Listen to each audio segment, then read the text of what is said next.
Hey everybody, it's Deborah, and it is time for Diary of a Physicist Farmgal, and this is episode number 63. And before we start, I have some things I want to say.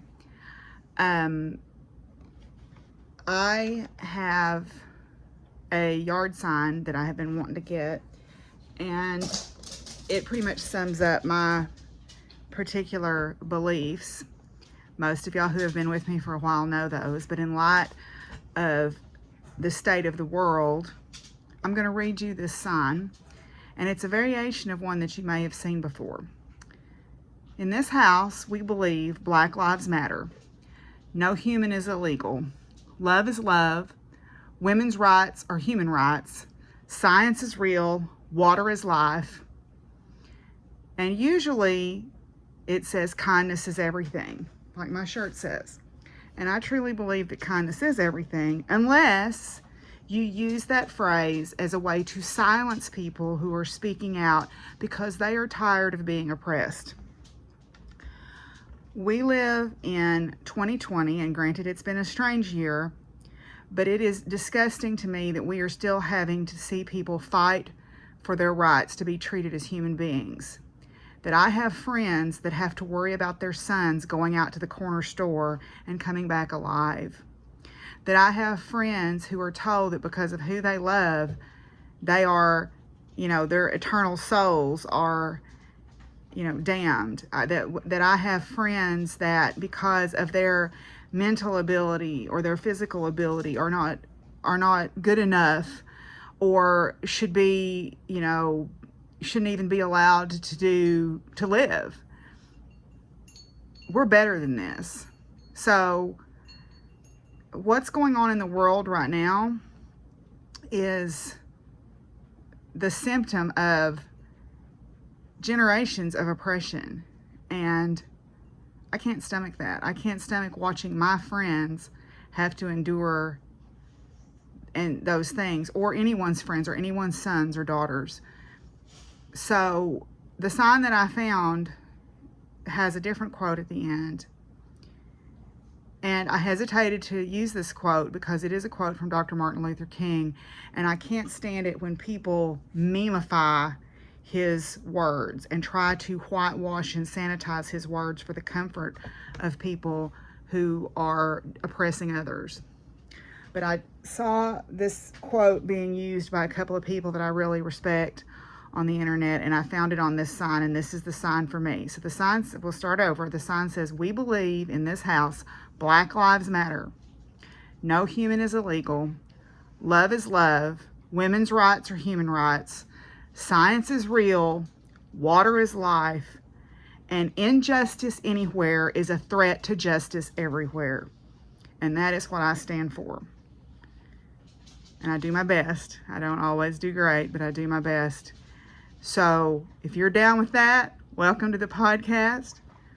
And if you're not down with that, there's a lot of other podcasters. You go on and find one that suits you a little bit better than me, because I ain't backing off that, y'all. I ain't going to sit down and knit.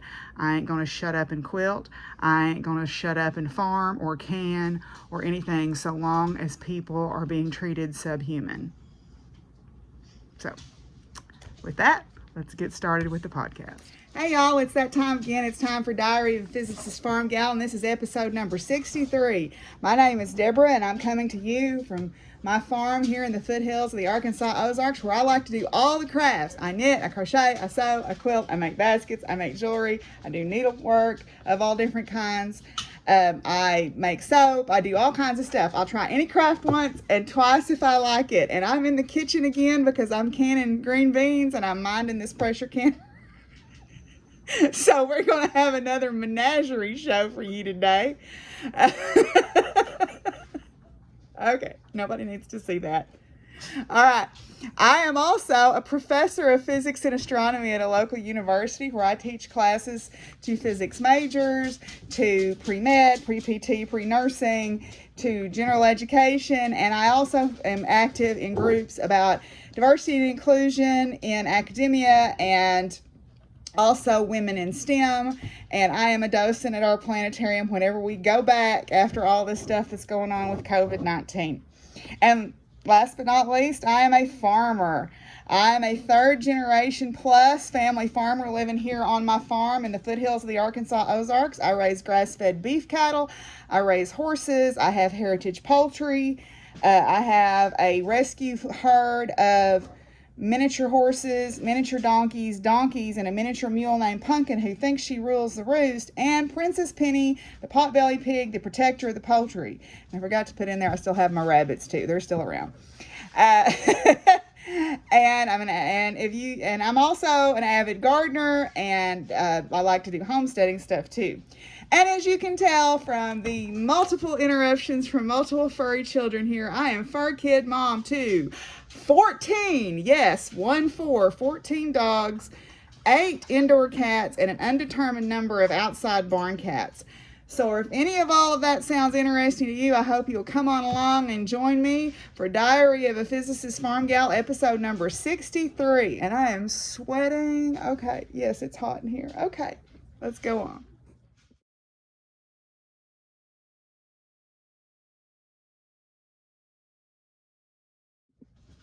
Okay, if you're looking for me on social media, you can find my farm Facebook page is the same as my YouTube channel name. It is Buckthorn Farms, and I post all kinds of pictures, and I occasionally write blog posts and stuff to just kind of update what's going on the farm. You can find me on both Ravelry and Instagram as Doc Firewoman, and I am also have a Ravelry group on for the podcast called Diary of the Physicist Farmgal, where you can find out about make-alongs and giveaways and all that good stuff. I do have a giveaway open until July the 1st. It is for the Jessica Wiffall Snowfall crochet along from last year that I did, and I'm doing that because I will be co-hosting starting July 1 a make-along with the Knick Knack Knits podcast. Nikki and Heather and I are doing a Blizzard in July make-along where we are going to crochet snowflakes. We are going to make snowflakes in abundance, maybe. We'll see. Okay. And Simon, I know you think Shirley's going to be looking for you, but can you wait just a minute? Can you go on back down there? Thank you. All right. And so we're going to be doing snowflakes for the month of July, so you can get in on the double dipping there. Also, I'm going to announce a new make-along. Kirsty from Grenade Creations approached me about a make-along that I did a couple of years ago called the I Am Worth It make-along. If you've been with me for a minute, you may remember that one. It is where we are using something that we have kind of hoarded away, is too precious to use, or we've cooked it down the road saying, well, I want to make this for myself, but really I need to make this for this person, or I need to do this first, or I need to finish that first. And now's the time. Now's the time to make those things for ourselves. Because if you are advocating for people, and if you are aware of what's going on in the world, and you are speaking up and hoping and praying and putting your energy out there, however, it can be tiring. We have been in a pandemic situation now for 12 weeks because we went into isolation here right before the spring equinox, and the summer solstice was yesterday. So we've been in for 12, 13, 14 weeks, and plus we are watching the goings on in the world and hoping and praying for our people and friends to be treated justly and fairly, and that taps us out sometimes. Plus, trying to take care of our own family and take care of our farms and take care of different things. So this is a make-along to refill our cups. As I said back then, you can't pour from an empty cup. So we're going to refill our cups by making something for ourselves. It can be any craft, wide open. I don't care, but it just has to be for you. Okay. So Kirsty and I are starting that also on July 1st, and that will run until Halloween. Then I still have my regular make-alongs. I have the How Do You Eat an Elephant? One bite at a time. And there is an elephant in the room today. Okay. So how do you eat an elephant one bite at a time? Those big projects. You declare your elephant. You post your progress. And I will randomly draw for prizes. I will probably do that when I get my next paycheck. And I don't know when that's going to be because apparently someone forgot to file my summer contract. And much to my surprise, I did not get paid this month. So that made for some interesting commentary when I found that out. But it'll get all straightened out, I'm sure. And also we have the string along, where we are making things with string, thread, floss, things of that nature. We have the Practical Magic Mal, where you're making things that are non-apparel items. We have Creature Feature again, where you are making critters, and in this quarter it is Make What Makes You Happy. Make what makes you happy. So April, May, June, make what makes you happy, and then we will roll over in July to something else. I don't know quite what yet, so we may continue the Make What Makes You Happy. Then we have the stash down. We have the Bust-A-Move stash down, where we are using up stash. We are using up stash. And then also we have we have the Kit or Get Her Done. Kit or Get Her Done, where we're using up those kits that we have laying around like that. So let's see, I think that is all of them. Practical Magic, String Along, Elephant, Kit or Get Her Done, Creature Feature, Stash Down. Yeah. So, all right. So those are my make-alongs. And so you can find out more about those on my Ravelry group. And last but not least, I am on Twitter, but I am a pretty outspoken, socially liberal Democrat, and Twitter is where I unleash. And I have been unleashing lately. So you might not want to follow me on there if that kind of stuff gives you heartburn. So fair warning. But anyway, so that is all the make-along news we'll have. And we're going to move on now and talk about some finished objects. Okay. Finished objects. Well, I'm going to address the elephant in the room, so to speak. I have finished the top for my marine life blanket. It is all put together. It is impossible to show it easily on here because it fully fits the top of a king-size bed. And it is heavy. So I will insert a picture that I took of it laying out on the bed last night. You still can't see all the blocks very well, but I'll try to take a picture. I'm going to put a backing on it, I think. Otherwise, I'm going to have to go back and weave in about 1,000,000 ends, and I really don't want to do that. So I'm going to put a backing on it of some kind of fleece blanket backing. And then that will be that.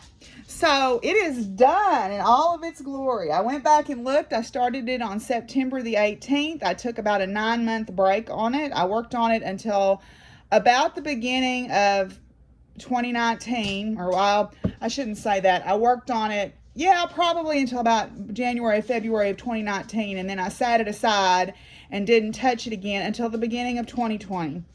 So this was the reason I started the Elephant Make-Along. This was the reason, because I wanted to finish this. It has 20 blocks in it, and it is all acrylic yarn. It's just with scraps. It is a pattern by Yarn Geek Makes, formerly Two Hearts Crochet, but Yarn Geek Makes. It was a crochet along that she did that was free. And initially it was 12 blocks, but then she added some bonus patterns, and I decided to do some of those. Plus I charted my own narwhal block, which some of you may remember. But it is done. Yay! Oh, I'm so excited. So, yay. So that is done. That is done. I need to wash it, and then I'll get the backing ordered, and we'll put the back on it. And if there is a fair, you know it's going to go. All right. My next finished object is almost as exciting. I have finished my water dragon. My water dragon. This is the Water Dragon pattern by Crafty Intentions, and she has a whole set of these dragons. Okay, she has a whole set of these dragons for the different elements, and this is the first one of hers that I've made. Her patterns are very thorough. They are long. They look very intimidating, but it's because she includes a lot of pictures and step-by-step instructions. This is Nephthys, the water dragon. Okay, and Nephthys was the Egyptian goddesses of river and the dead and the night. So she is acrylic yarn, but she has these beautiful Suncatcher craft eyes that I ordered. Already ordered for all 4 of the elements because, you know, that's the way I do. But anyway, this is Nephthys the water dragon, and she is complete. So I am very excited to show her. I'm thinking I might should have used some sturdier wire in her wings, but they seem to stand up okay. So she is just acrylic yarn and some wire and some stuffing and a lot of patience, but she actually went together fairly, I mean, it went together really easily. It's just a lot of little pieces and you have to have a little bit of patience, but I'm very pleased with how she turned out. So we will sit her back right here and she can guard my drink because the cats keep turning it over.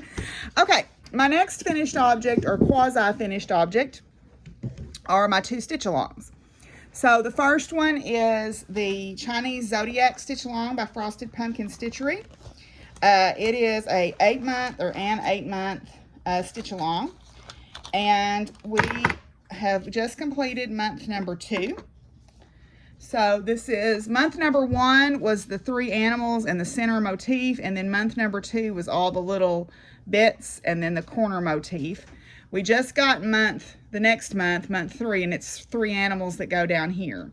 So I think then we'll get probably this corner and then 3 more animals in this corner. I think that's how that's going to work. But you can see there all the little bits and pieces.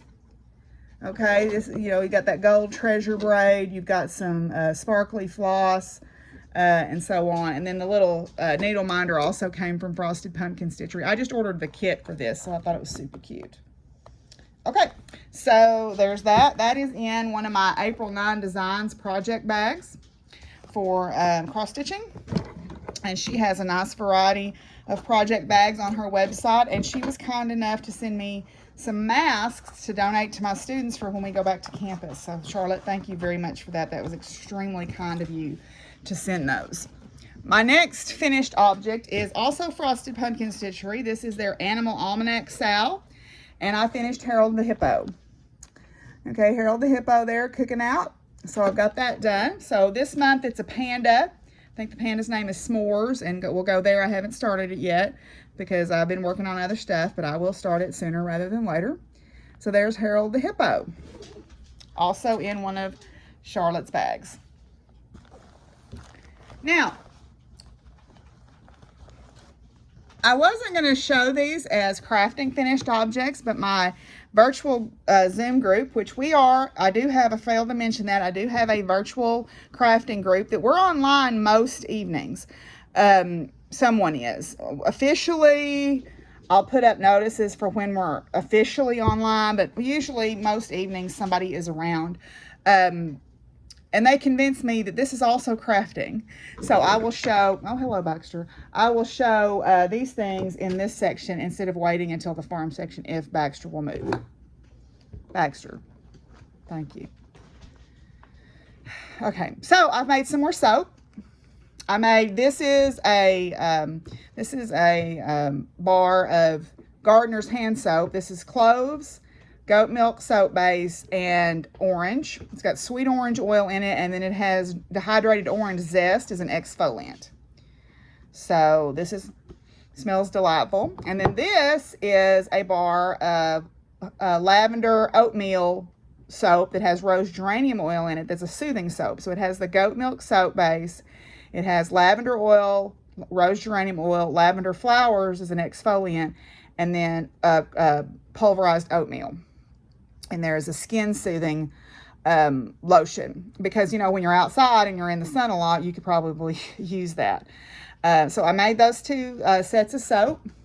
Then I also have been doing some canning, so I'll just show you a selection of the things that I have, speaking of, it's fine, that I have been canning. So I did some mango lime jam. So it's mango and lime juice and then pulverized mango. I also did a mojito jam where I took lime juice and some of my mint and made that as the base of the simple syrup. I did some mustard. This is balsamic vinegar mustard with the 3 mustard seeds. I'm going to move the camera just a minute because I've got some behind me here that you need to see. So let's get these out and put this there and that there and those there. Okay. Now, sorry about that. And then I also, with my own berries, I'm excited to say, I have done blueberry jam. So this is blueberry, just straight blueberry with some sweetener in it. This is blackberry. And I'm a little worried about this because it hasn't set up. Blackberries tend to take more sugar because they're a little more tart. So I may have to redo this. It hasn't set up yet. And then this is raspberry, for my own raspberries, raspberry jam. So all three of these are products straight from my garden this year, which is exciting. And I have plenty more berries in the refrigerator right now to work up. Then also, I was able to get some locally grown peaches. So I've done a run of peach jam. This is peach vanilla honey jam. And then I was also able to get some locally grown green beans. Mine are not making yet, so I was able to get some locally grown green beans, and I did 4 quarts in a pot, and in the canner right now is 3 more quarts. So yeah, so that's a bunch of finished objects. I guess those count as crafting too. So now we're going to move on and talk about works in progress.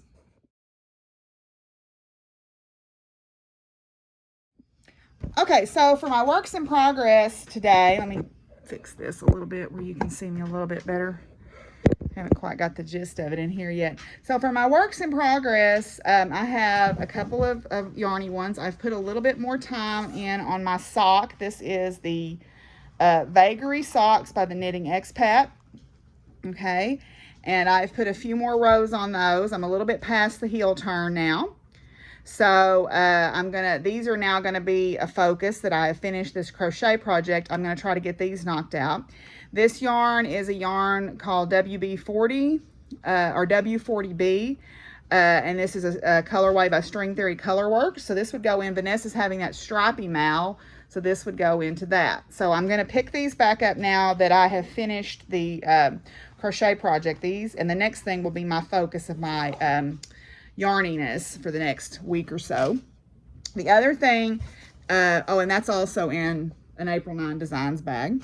In a Tesla Knits bag that's got the curvy witches on it, this is my doily I was working on, and this is now going to be at the front of the pile of things to work on. This is the Valentine Heart doily by Anne-Marie Wilkerson. Yeah, Anne-Marie Wilkerson.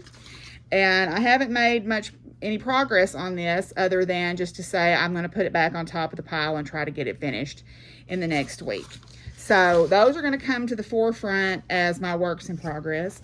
Also, obviously, I have my stitch alongs, but I also started the stitch along that Vanessa is doing for, she's calling it the private garden sale. It's Jardin Privé, is a cross-stitching pattern writer in France.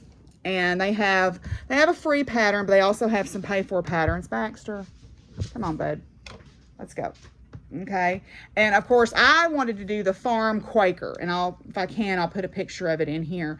So I just got started night before last on it. It is all in one color, but what I did is I bought some over-dyed floss from the Gentle Arts. And I'm doing this is 28 count Jobelin in lamb's wool, I think is what it's called. Tags on it somewhere here. 28 count, yeah, lamb's wool. And I'm stitching over 2. And then the floss color is, I believe, is Buckeye Scarlet. Buckeye Scarlet, and you can see the variegation a little bit in it there. So yeah, so I just got started on that, but I think it's going to be a lot of fun. And that is for the private garden sale that Vanessa is also hosting. So I like to support my friends' make-along, so there's that. Speaking of which, just to kind of give you a heads up, Long Dog Patterns or Long Dog Samplers has a free pattern. I believe it's free until the 26th. And it is a sampler called Pandemic. And it is a huge sampler. We figured out last night, if you did it where it worked out to be 14 count, it was something like 26 by 30 inches. It was huge. Tyra suggested or strongly hinted that we should do a stitch along next year. So if you want to participate in the Pandemic sale, it won't start until January 1st because we got too much going on right now, and it'll give us time to get ready. We're going to do 2 pages a month is what our goal is. If we do 2 pages a month, roughly, that will get us done in a year. So if you want to participate, right now the pattern is free on Long Dog Samplers, and you can go, that gives you 6 months to get your floss and get your fabric and everything lined out. So just kind of put that in the back of your mind if you're interested in stitching. It is a massive pattern, but it's got so many cute little details in it. It's just really neat. So, and then maybe I thought if we broke it down in chunks like that, it wouldn't be quite so intimidating. So anyway, yeah, so that's pretty much it for works in progress. I've got one little future craft, not little, but one future crafting I will show. And then, so we're going to move on and do that.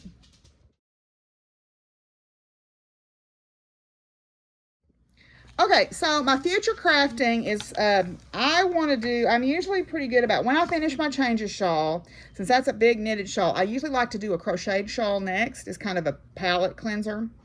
And so Vanessa, also again, here's Vanessa again. This is a Vanessa heavy episode because she's a good friend of mine. When she came to visit with her family in November, she brought me this beautiful gift. It's a bag from Peapod Threads, and I love the little animals because they're wearing, some of them are wearing socks. And she brought me a skein of yarn from Huloko, and it is called Cinnamon. And I love CJ Brady's patterns. CJ Brady writes a lot of really beautiful crocheted shawl patterns. A lot of them are one skein, and they are very reasonably priced. And she also has really good sales where you can buy one, get one free, or buy two and get one free. So my goal is to make the 1,000 Kisses shawl by CJ Brady with that skein of yarn. So that is my future crafting goal. I don't have a lot of other future crafting goals at this time because right now I need to do some finishing crafting.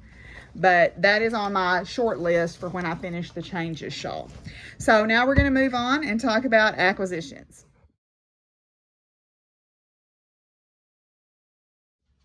Okay, so mostly what I have to show you today are presents, which I was so excited to receive.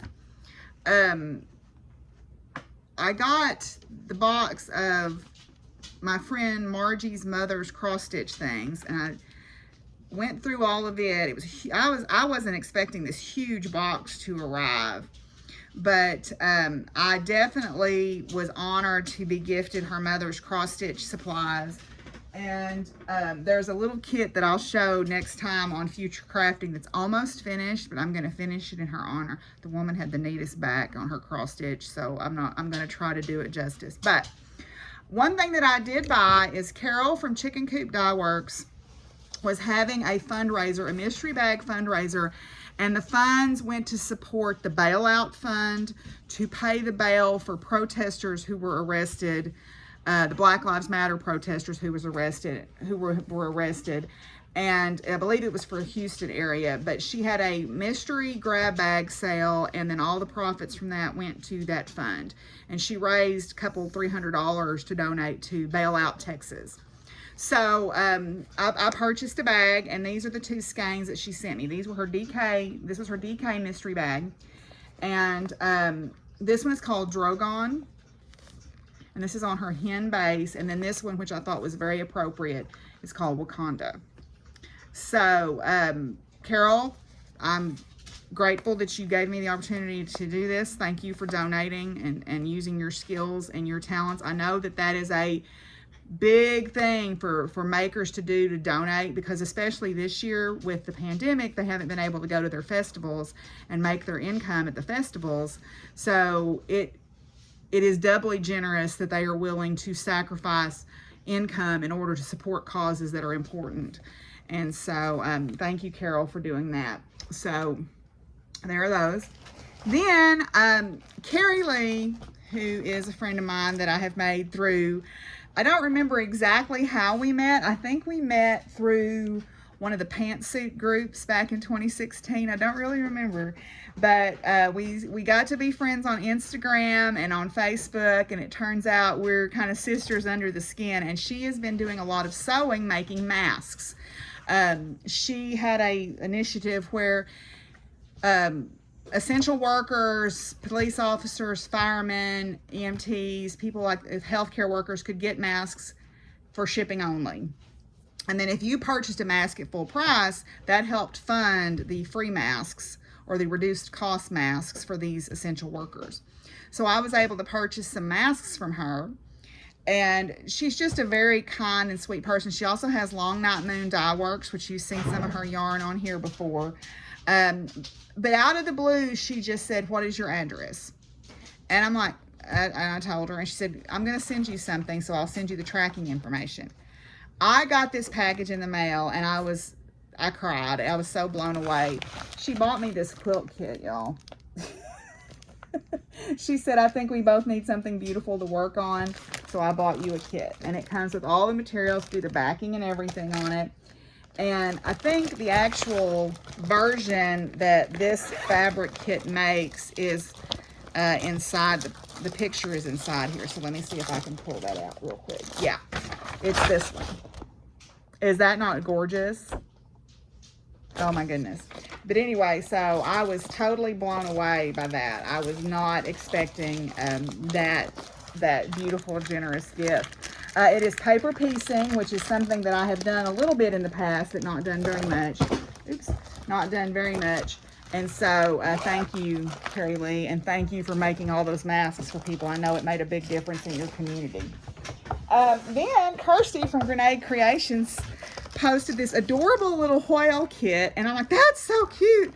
And she said, "If I can get you, I'm going to send you one if I can find another one." So I got a package from her that's got this adorable little whale, and she sent me this sweet little kitty cat bag that she made. Little kitty cats in space. So now Hazel can have a little friend. Yay! Hazel can have a friend as she swims around. So I think that's going to be really sweet. So I can't wait to try to make that. That might be one of my I am worth it, because I'm worth a little whale, right? The last thing that I will talk about is not a crafting related. Well, it kind of is if you consider gardening a craft.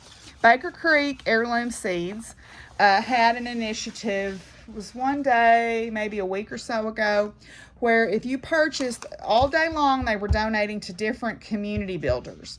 So different people who in their community, it's either a community, an impoverished community, or a community of largely minorities, or, you know, there was one person who did urban gardening in an area where there was a lot of gang violence to give the kids something to do. And they're just different communities in and around the world. It really wasn't just in the United States, although a lot of them were. But they were all in order to prevent food insecurity in these different populations, because food insecurity happens in urban areas, it happens in the rural areas, it happens in developing areas. So what do y'all see out the window? Oh, you see that dirt dauber? My cats are all zoned in on something looking out the window there. So they had an initiative, and if you purchase, they told you which hour the profits would go to what charity. So I picked a charity that I wanted to support, and I purchased a weeder, which is out in the garden, a cobra head weeder, which is a hand weeder. I have found that with my raised beds that works better, but I also got some seeds.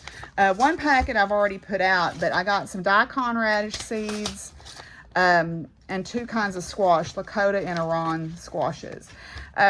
I've resisted the temptation to try to plant these this year because it's a little bit late, but and plus I went crazy on the winter squashes. We talked about that last time. But anyway, so that is all the acquisitions. So now we're going to move on and talk a little bit about science.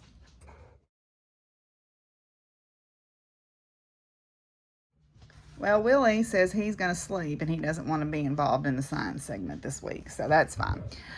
Okay, so, well, there's not a lot to tell about campus. I am teaching online right now. I'm teaching a summer physical general education course online right now, and that we're about halfway done with it. Oops, we're about halfway through with it right now, and so then I'll be done with it for the rest of the summer. I've been participating in some webinars about remote learning and about online labs and stuff, because when the fall comes, the landscape for teaching is going to be very different than what we're accustomed to because of COVID-19. We've actually had an uptick in cases here in Arkansas as a result of the reopening. Well, it's not an uptick, it's a major increase in cases. So, you know, the landscape for teaching this fall is going to be very different than what we're accustomed to, and that becomes problematic when you teach labs. So we're going to, I don't know how it's going to work. We're supposed to have a department meeting, not this week, but next week, and talking about things. I've signed up for some webinars. I did one through the ASEE, which I believe is the American Society of Engineering Educators. And it didn't really tell me anything that I didn't already know. It was a little disappointing. But, I mean, there were some interesting ideas, but they were things that I'd already thought of to try. They've got a couple more that I'm gonna sign up for and watch. And then I just signed up for one through the American Physical Society about diversity and inclusion in physics. That's going to be this week.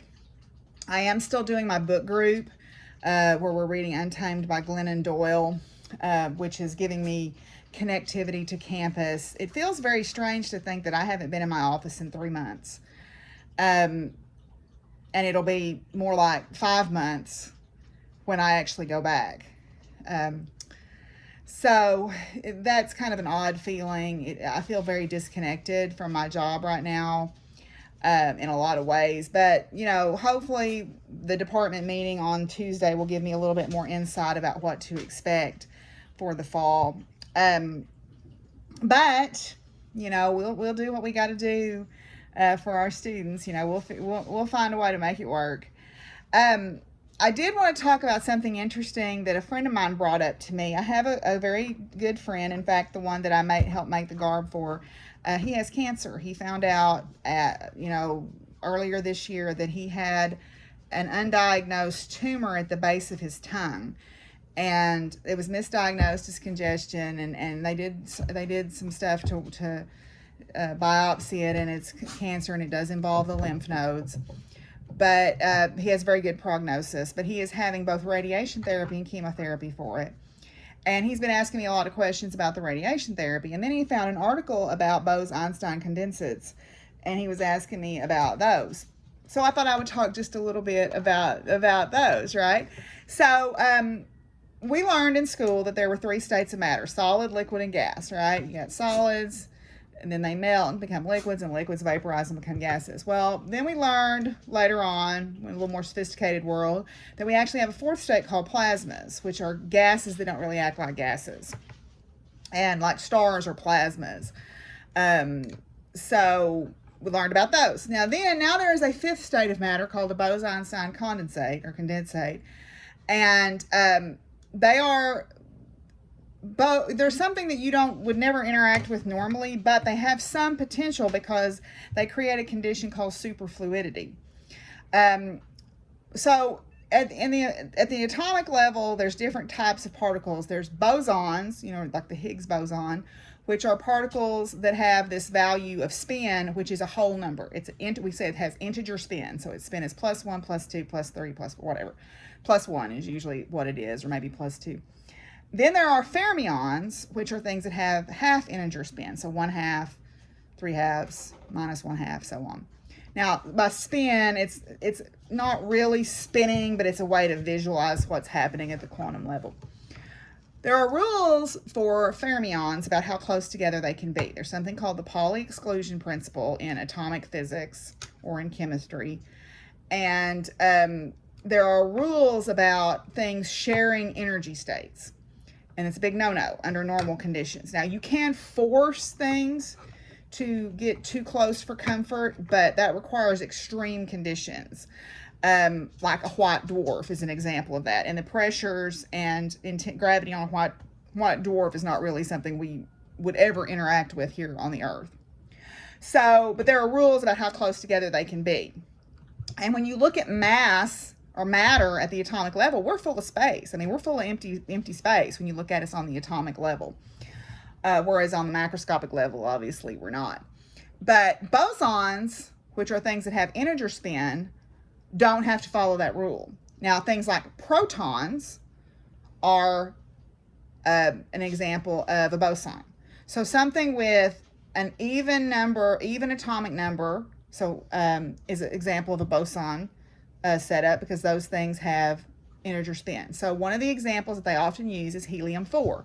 Plain old, B-flat corner store helium that you put in balloons has bosonic properties because it has integer spin. Now, what that means is you can take helium, and if you supercool it, like to almost absolute zero, it does something unusual, and the atoms stop acting as individual atoms. It starts acting as one entity, and it gets very condensed, and it starts acting with superfluidity. It starts acting as one body rather than individual atoms.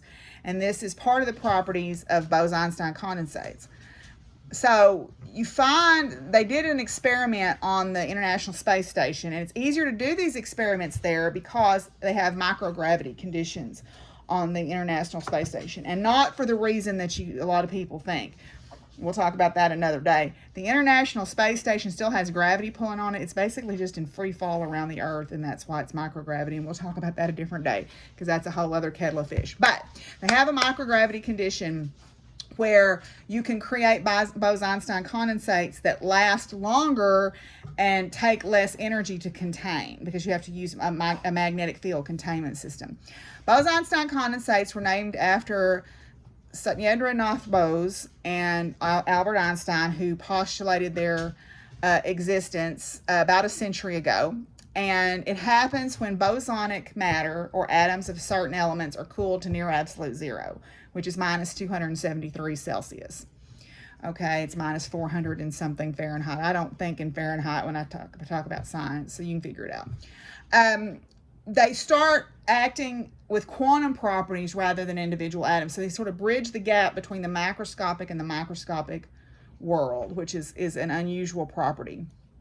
One of the reasons why we're studying Bose-Einstein condensates is because they may hold the key to what dark matter is, which we don't know what dark matter is, and we know it's out there because we have observational evidence that it exists. So they want to understand their properties. The problem with them is if they warm up even slightly, they break apart from this condensed form, and they lose their properties. So keeping them cool is the big challenge. And so that's why working with them on the International Space Station is so important. So about a week or so ago, an article came out in Nature that documents this work with these things on the International Space Station and looking at them. And they say, this is a big deal because it gives us some idea of looking at things like dark energy, gravitational waves, subsurface, prospecting for subsurface minerals on the moon and things of that nature. So it has some practical applications to it, as well as the more esoteric things of dark matter. So yeah, it was kind of cool. He was just asking about those, so I thought I'd give you a little, just a little short introduction to Bose-Einstein condensates and why they are interesting and useful. So now we're going to move on and talk about farm life.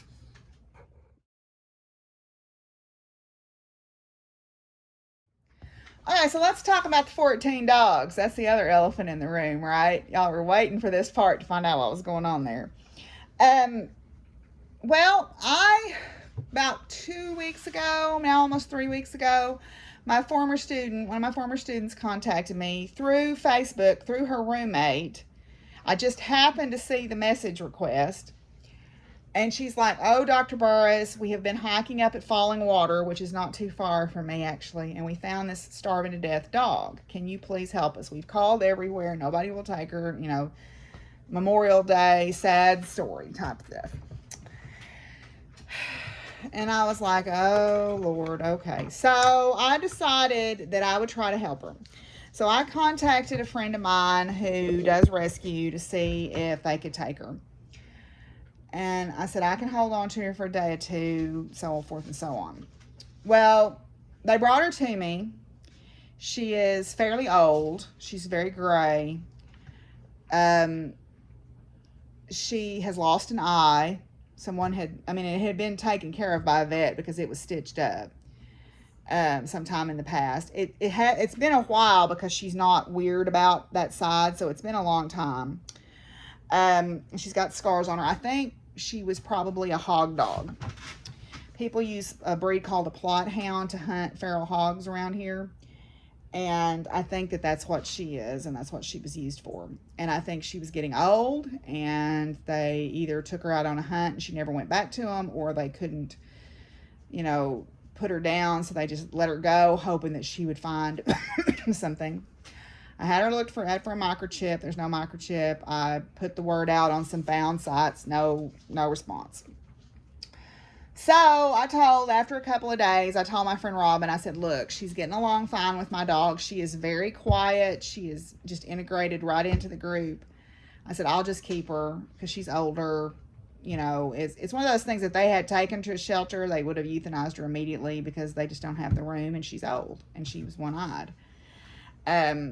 So I just kept her. So we call her Peachy, and she is very sweet. She's really good about going out. At some point, I think this dog was loved by somebody, but that day has been a while, which is sad. So, but anyway, so that's 14 dog story.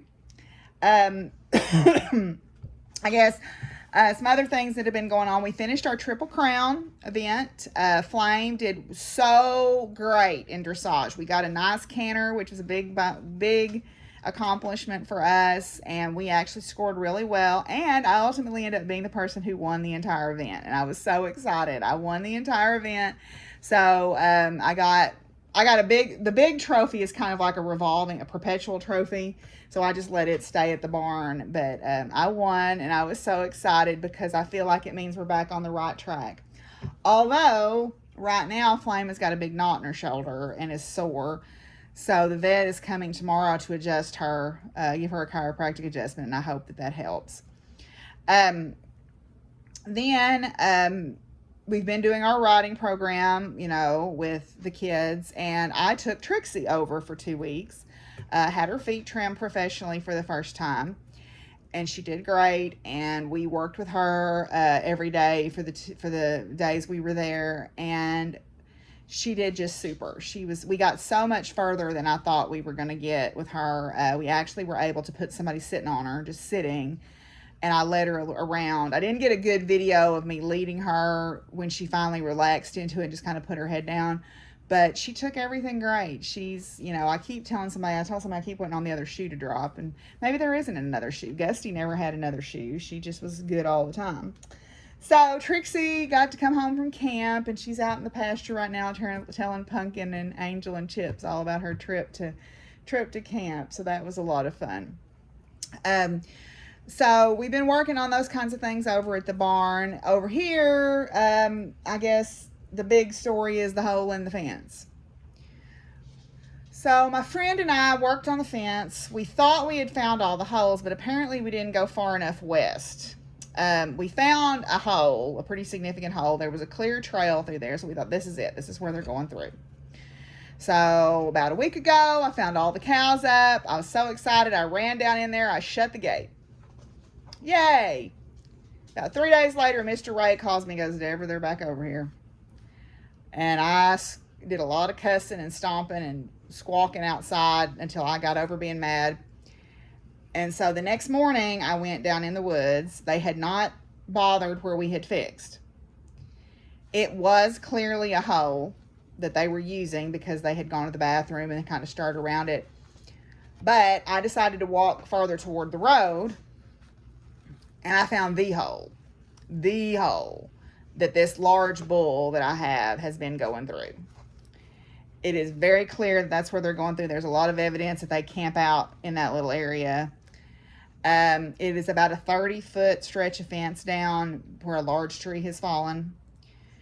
And I'm going to go probably tomorrow morning, because we don't have riding in the morning because the vet's coming tomorrow afternoon. I'm going to probably go tomorrow morning and try to come in from the road side and see if it's closer, because I'm going to have to carry about 6 fence posts down in there and wire and a wire panel and the post driver and everything.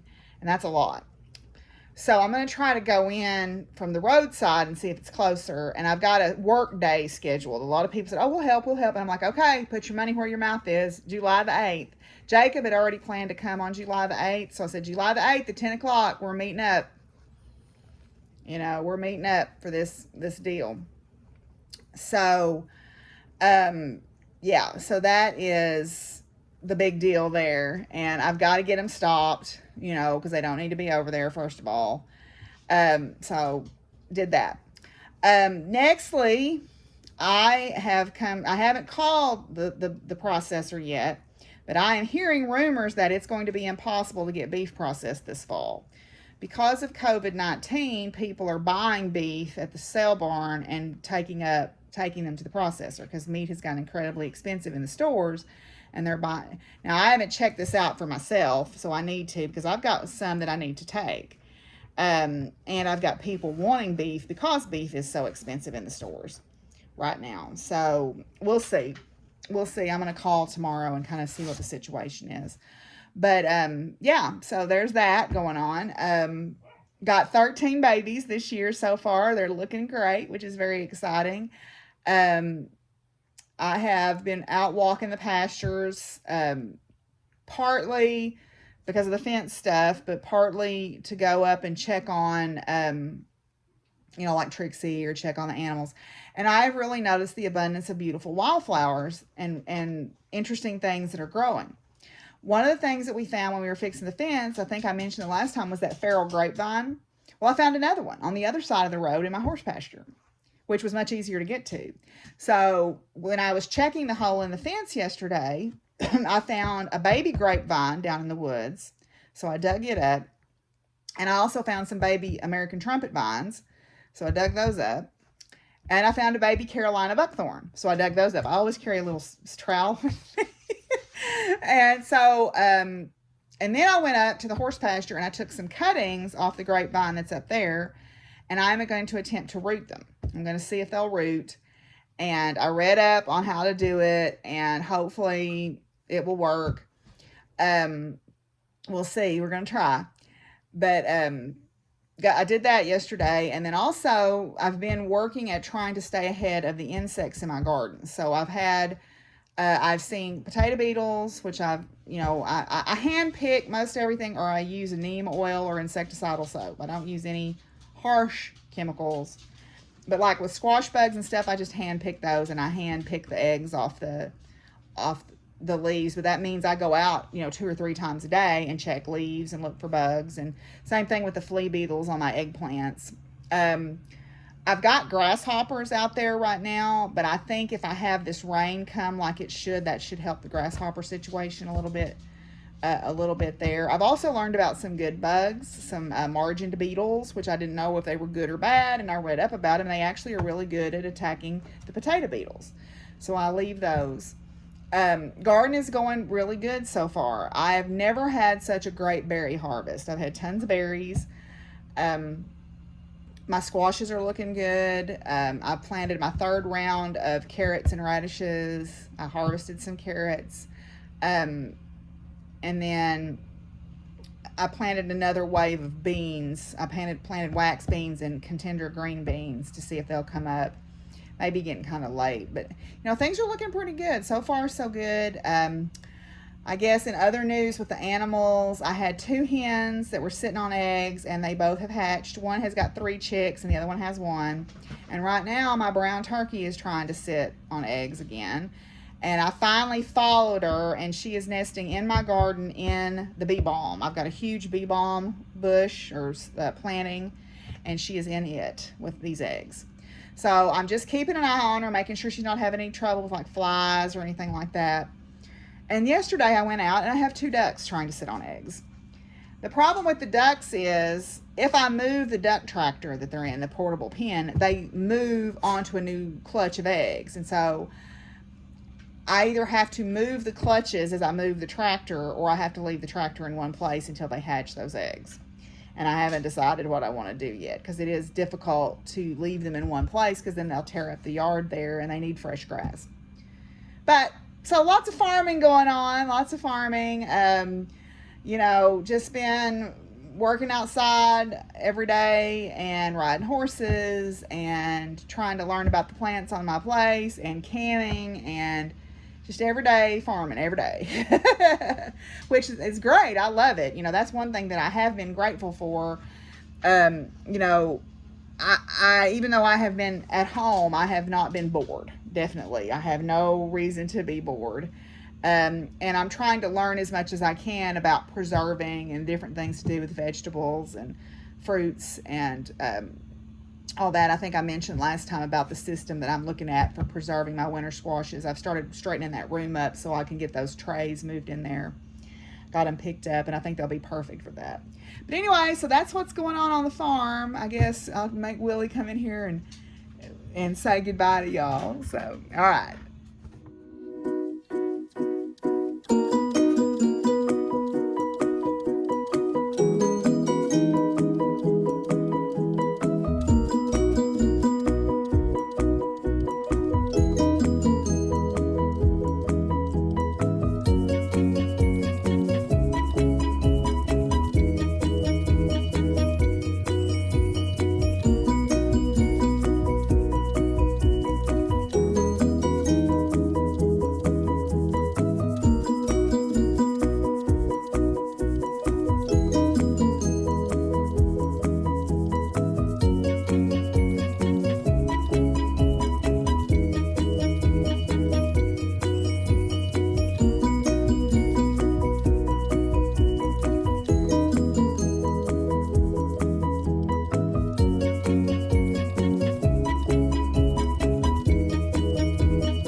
Okay, so I woke Willie up from his nap so he could come in and say goodbye.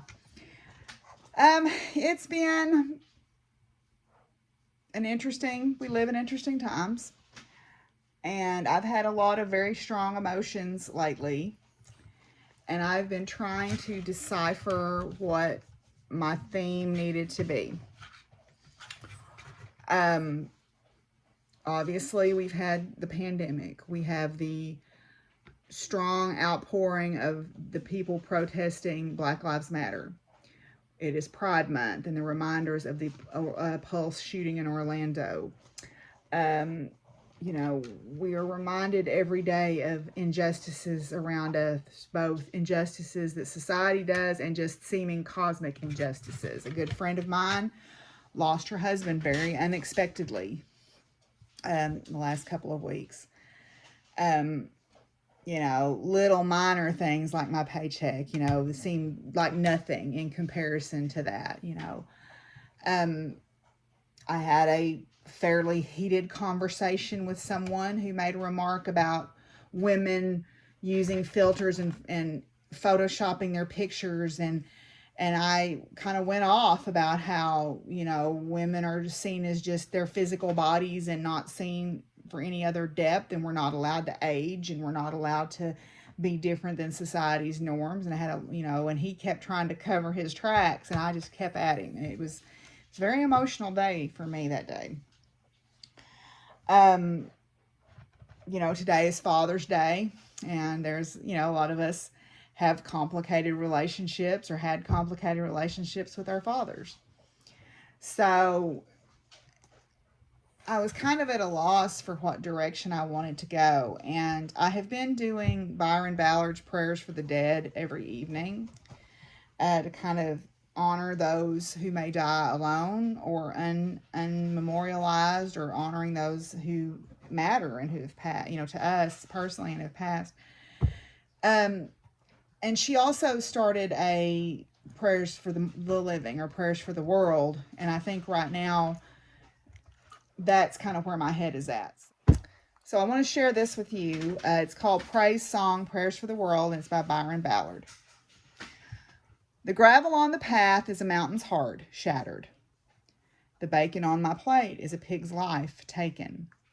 In every way, life feeds on life, and we give thanks. The trees lose their leaves in autumn, spent.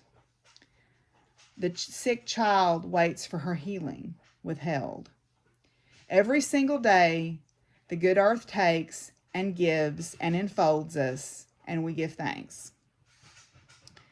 My kindred walk beside me, hip to hip, shoulder to shoulder, and wheel to knee. My ancestors wander behind me, hungry to be remembered, fearing to be forgotten, and I give thanks. Our road rambles through the woods and prairies and deserts and valleys. Our ragged souls scramble to keep up with our creaky hearts, and we give thanks. For wonder and pain, delight and wrath, justice and harvest, challenge and change, birth and death, O life, we give thanks. The wheel turns, and someone's in there eating their lunch, it sounds like.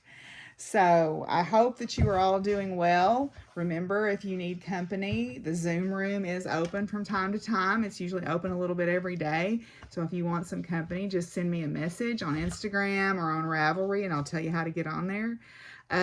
Take care of yourselves. Make sure you spend some time filling up your cup. Tell the people that you love them, because we're not promised tomorrow.